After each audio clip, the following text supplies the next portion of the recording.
Capitol Report is a production of Senate Media Services.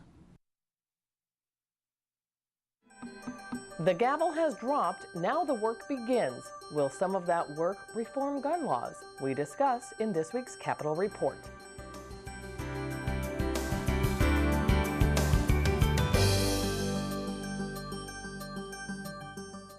Hello everybody, and thank you for tuning in to this first Capitol Report following the beginning of the 88th session of the Minnesota Legislature. It's the first time in more than 2 decades that the House, the Senate, and the executive branch are all led by the same party, the DFL.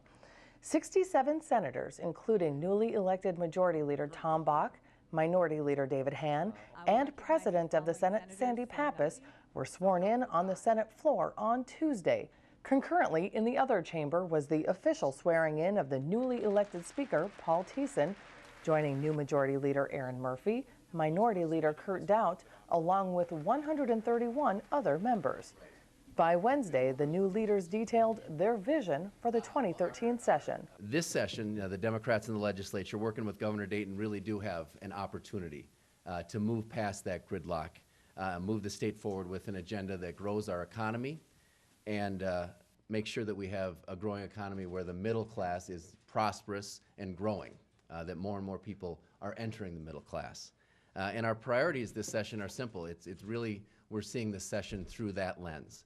We want to invest in the things that are going to grow our economy and grow our middle class, and we want to do it in a way that will create a stable and a balanced budget. And we want a state where every child and every person has the opportunity to succeed, where they get a world-class education. We're going to have an honest conversation with Minnesotans about the challenges that we face as a state, and how can we build towards a structurally balanced budget. And it may take us more than one biennium to get there.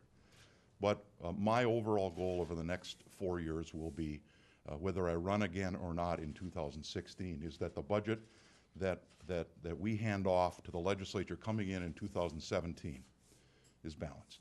We think that the way that we approach the budget, which is to try to manage the growth in spending, try to set priorities, try to do the things that are expected in ways that make sense, look for reforms and efficiencies, and don't burden the economy with additional costs to do business in the state of Minnesota. Those things are sound principles.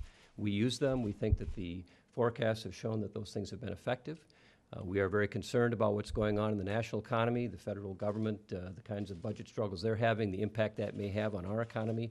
We think this is a time for prudence and a time for caution, and not a time to blow out the budget with excessive spending. I believe that the last 2 years have been a clinic to demonstrate how reducing or trying to hold back the rate of growth of government grows the economy, results in increased revenue, and demonstrates that the principles that we argued for the last 2 years work.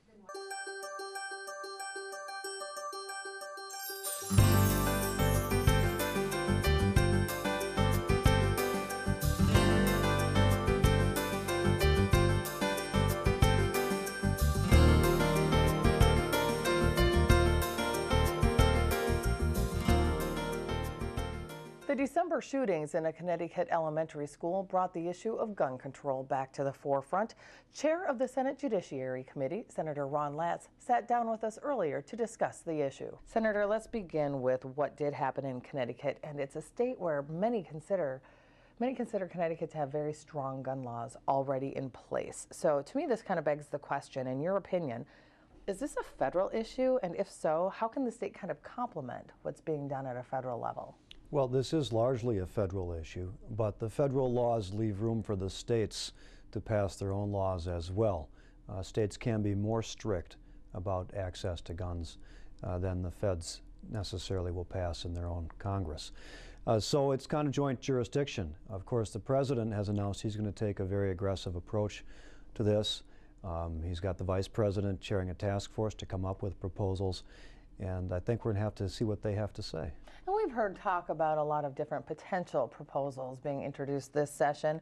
One of those is letting teachers arm themselves if they are indeed, pass all of the rigorous tests and the regulations that they would have to do to have the conceal and carry permit. So, as these proposals come through your committee, how do you intend to kind of sift through them and weigh whether they deserve a hearing or not?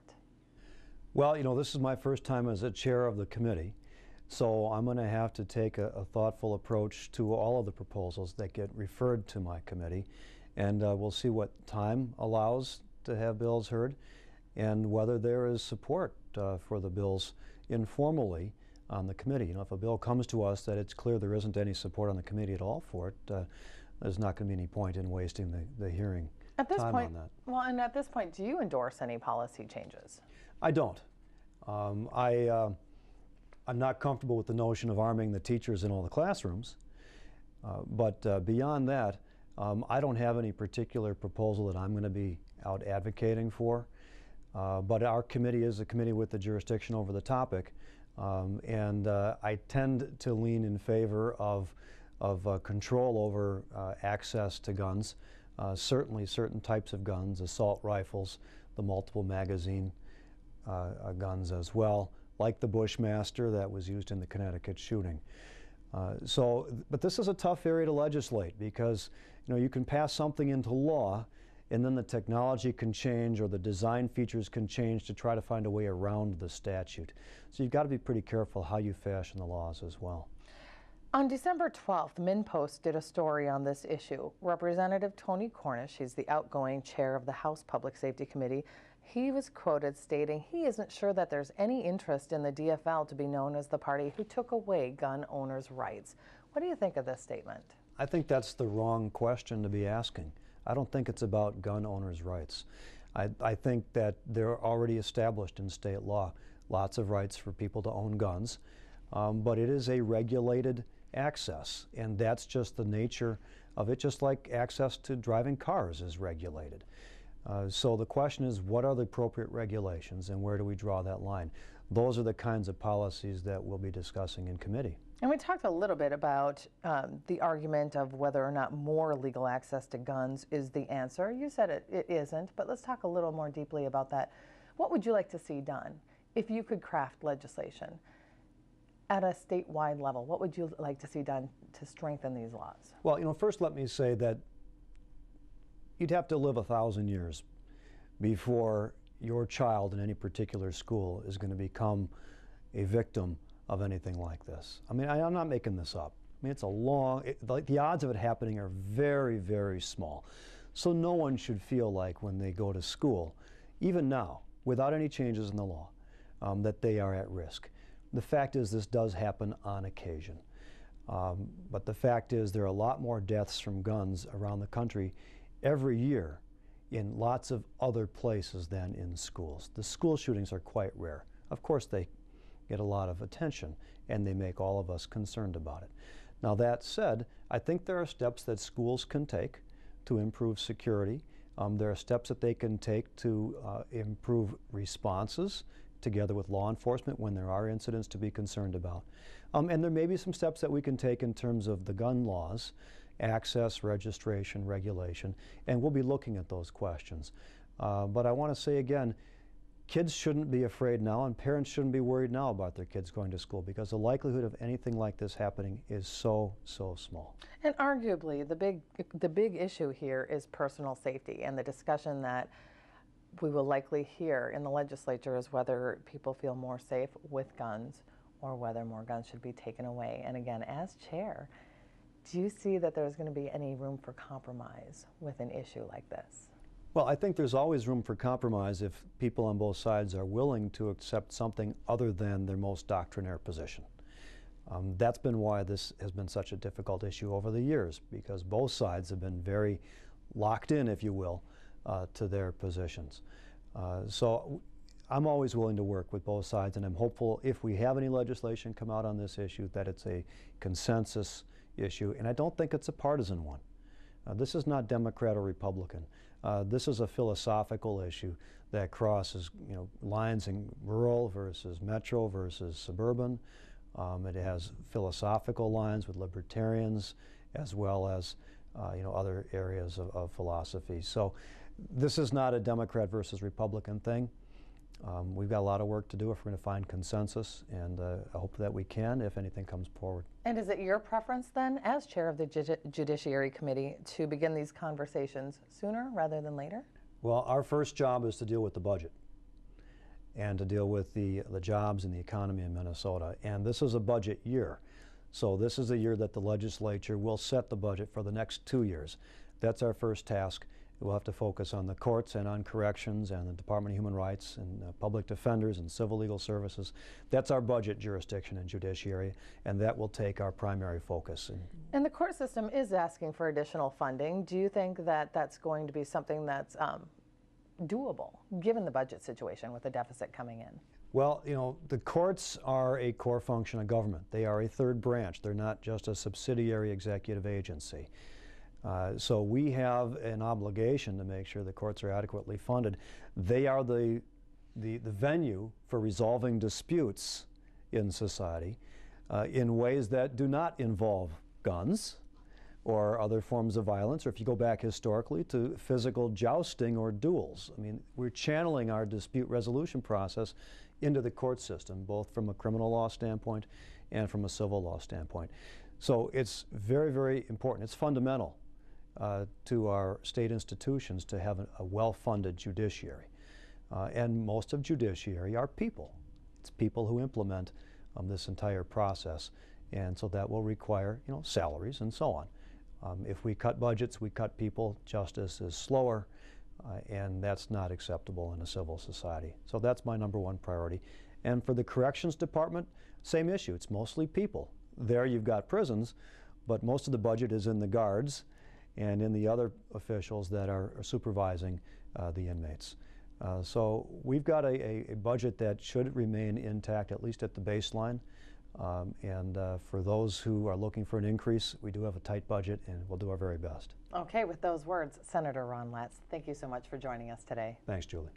Questions on what a health insurance exchange will look like in the state of Minnesota are a step closer to being answered. This group announced legislation will be introduced early that establishes a health insurance exchange. A year from now, if as a result of this legislation, I hope to be able to have Minnesotans buy their health insurance on a device like this or on their home computer. The magnitude of this legislation is that 1.3 million Minnesotans are expected to be able to purchase their health insurance online. That in and of itself is not that big of a deal, but what's important is that it will be an online competitive marketplace for individuals and small businesses and entrepreneurs to be able to buy their health insurance in a competitive setting, an apples-to-apples setting, with hopes that they'll be able to find a product that fits their needs and is affordable for them. The exchange really provides Minnesota with a foundation for the real improvements in our healthcare system, and it moves us one step closer to being able to achieve the triple aims of the federal goals of improving individuals' healthcare experiences and outcomes, and improving population-based health, and through those efforts, bending the cost curves and bringing about the real savings in our market for consumers, for families, for businesses, and helps our entire economy broadly. I should tell you I'm not a fan of the Affordable Care Act. I did not support it. I did not support the exchange. I was hoping it might change, but it did not. The Supreme Court decided it was fine, and the electorate decided that we would keep things on the track they're on. That being said, I come to you as a pragmatist, trying to make this the best it can be. I've read this bill. I've spent more hours on this project since I got out of session than any other project. And this has an opportunity to be one of the best things in Minnesota has happened to it, or one of the worst things, depending upon how well it's done. It has a chance to help people with lesser costs, or actually increase costs if it's done badly. It's going to cost us some money on the front end. $332 million between the beginning and the end of 2016, both state and federal. $1/3 billion. And so we have to spend that money wisely and make sure we get our value out of it. Having just come through a time of retrenchment in the human service side, $332 million is a lot of money and buys a lot of services for a lot of people. So we have to take that duty responsibly, and we have an excellent crew up here who are willing to dig in and accomplish that.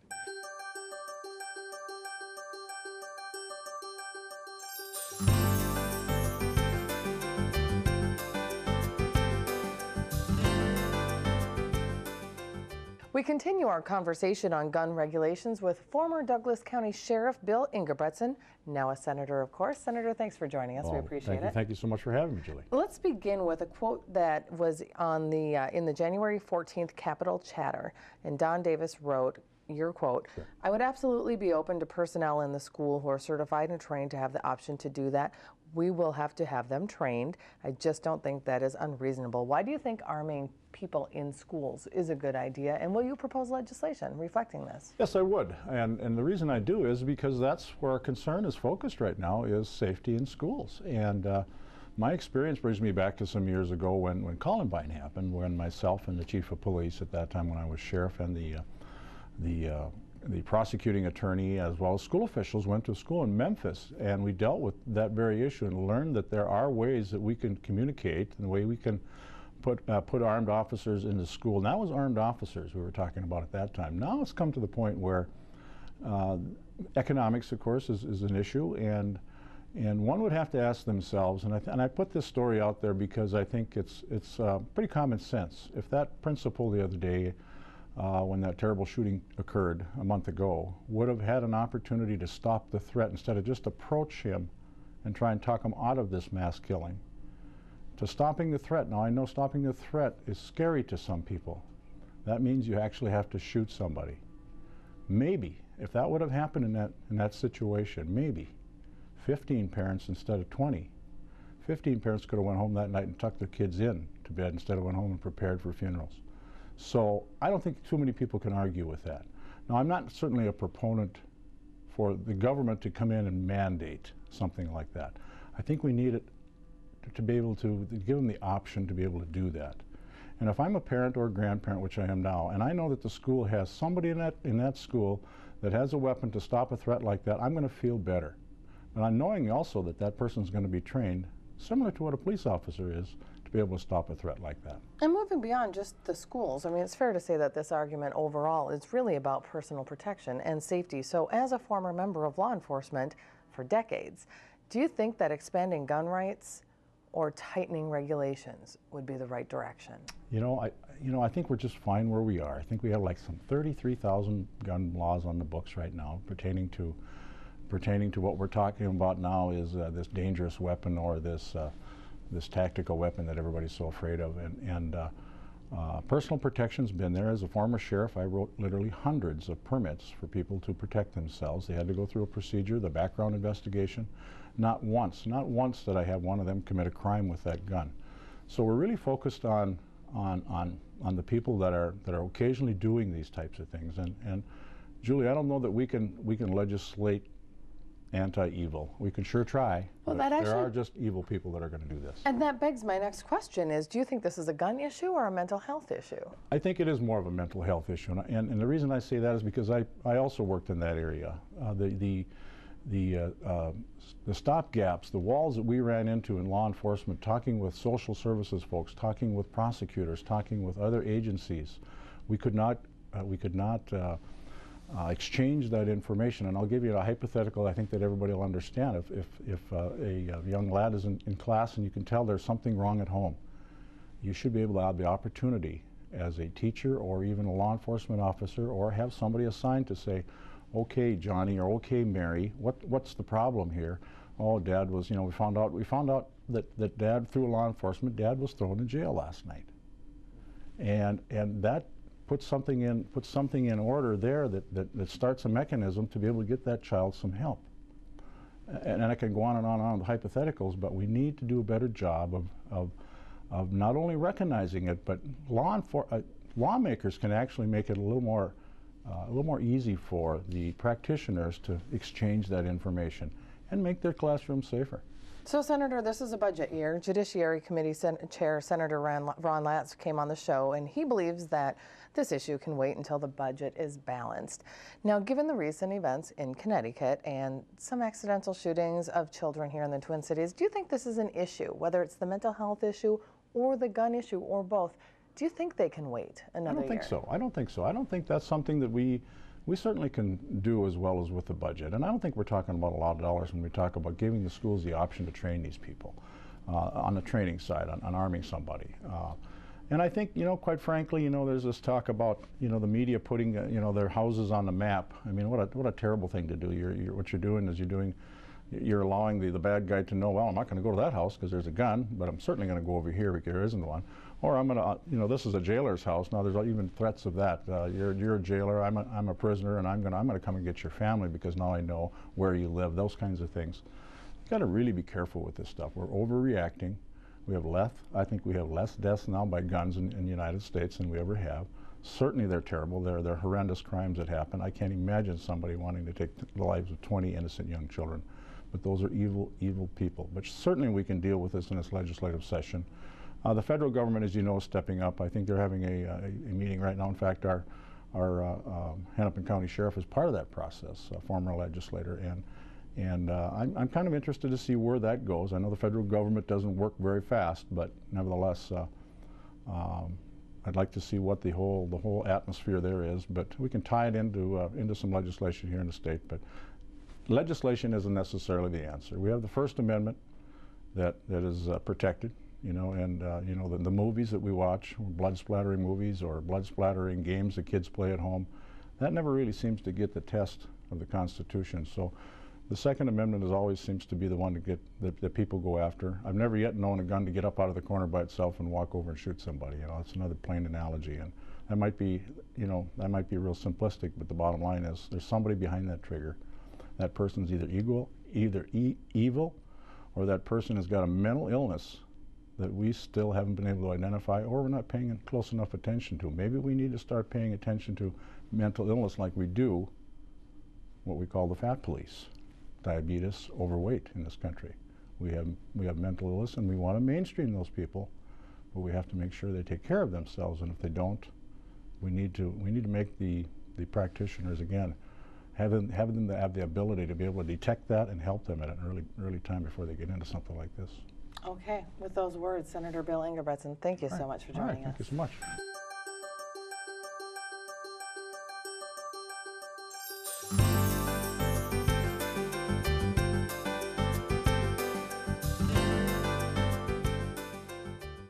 Mary Kiffmeyer spent years in Minnesota politics, and now you can add state senator to that list. We sat down with her to get her perspective on her new role in the Minnesota Senate.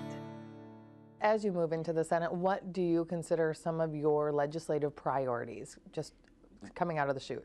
Well, the election subcommittee, of course, it's always just been a very special interest. I think from my years of being an election judge for 11 years, that's actually that on the boots, on the ground, in the process gave me my very first window into the importance and the need and the value, and I've retained that all along. I'll also be serving on capital investment. Budget is really important. I think roads, bridges, transportation, making sure, I come from a growing district that needs buildings as well as an increase of students. So we have different needs. And so working for my district on education funding and making sure they get a good fair shot in the mix of the expenditures, and transportation, and then I think pro-job growth policies. We are a growing district, so those are the kind of three areas that my district needs most. Now, you personally, excuse me, in the past have advocated for reforming the election system. You spoke a little bit about that. You were the House author for the voter photo ID legislation that the governor eventually, that made it onto the ballot, obviously. Now, Governor Dayton recently signaled to the Democratic leaders that any campaign reform legislation must have bipartisan support. He's stated that in the past as well. He says that campaign finance reform might be the sleeper issue for 2013. Would you agree with that? Well, campaign finance reform is not on my top priority of my agenda. I don't see that there's a whole lot wrong with campaign finance laws that we have right now, except for the fact that some of the contribution limits or spending limits have not kept pace. It's been a long, long time, and so there's some lag there, but it wouldn't be my first issue that I would consider hugely important. Do you foresee any areas within our election reform potential legislation that could get some bipartisan support? Well, I'm a little bit caught between what the governor said about the photo ID constitutional amendment. It was too expensive, to this or to that or whatever. And so what are we going to do then, Governor, if that's what you've said? Then what are the things that you think, because he has the veto pen, so it's going to be very important as to this is what you've said, And you've also said send photo ID back to the legislature and fix it, considering that. So I'm a little bit, they've kind of put themselves in a little bit of a box here as far as going forward. But I've been a supporter before of some of the administrative efficiencies and some of those kinds of things. You know, is there room for some of that? That's a possibility. It's just a matter of, I think my big thing is I haven't changed in regards to what I believe in the integrity in addition to the access of the system. But I think the governor's put himself in a little bit of a box now because of the statements they and the Democrats have made. You were on Capitol Report last year and talked a little bit about your about electronic poll books, and that was an area where you and current Secretary of State Mark Ritchie actually agree that perhaps that could be an avenue in the future. So is that something you foresee this particular session? Well, I haven't changed. I always have. But the problem is that the governor has said that's too expensive. That's this and it's that, and photo ID was too much money. So that's what I mean. They kind of put themselves in a box. But I haven't changed in regards to that. I have a little different philosophy about how I don't believe that election judges should be put in the position of taking photos in the polling place. I think it's a constitutional privacy issue. And so for me, access and integrity in balance with each other in the election system and any policy you do, as Representative Winkler said to me one time, well, you know, Mary, you Republicans believe in integrity and we believe in access. I said, well, just not quite all the way there. I said, we believe in integrity with access, those two together. But the other part of it is the privacy of the voting process. Individual voters out there are hugely sensitive to the privacy of their vote, the privacy of the voting. And one of the most frequent phone calls on any election day when I was Secretary of State would be the phone calls that came flooding in about an election judge who stood too close to them when they put their ballot in the ballot box. And they would call in, take the time to call in and say, and so we always had to, in our training, be sure you stand a good, respectful distance away and wait for them to ask for help. Okay, let's move away from the issues, and I want to just kind of get your impression of, you've been a member of the majority, you've been a member of the minority party. What would your advice be to members of your caucus now? Be patient. It's not permanent. In that I've seen majorities come and go and the different changes that go along, and you can be successful in the minority. I did a pension amendment that was a huge thing supported by all the entities. I worked with the city of Minneapolis. I did a 20-year spreadsheet showing them the value of putting more money up front to compound growth to their gain. $1 million more for 20 years, saved them $150 million at the end.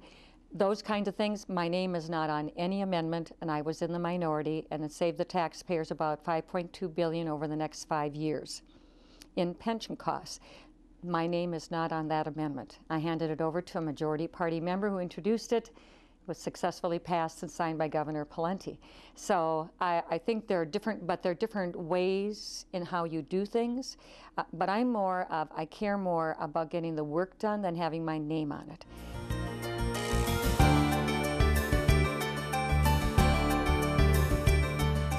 And that concludes this week's program. From all of us at Senate Media Services, I'm Julie Bartkey. Thank you for watching this week's Capitol Report.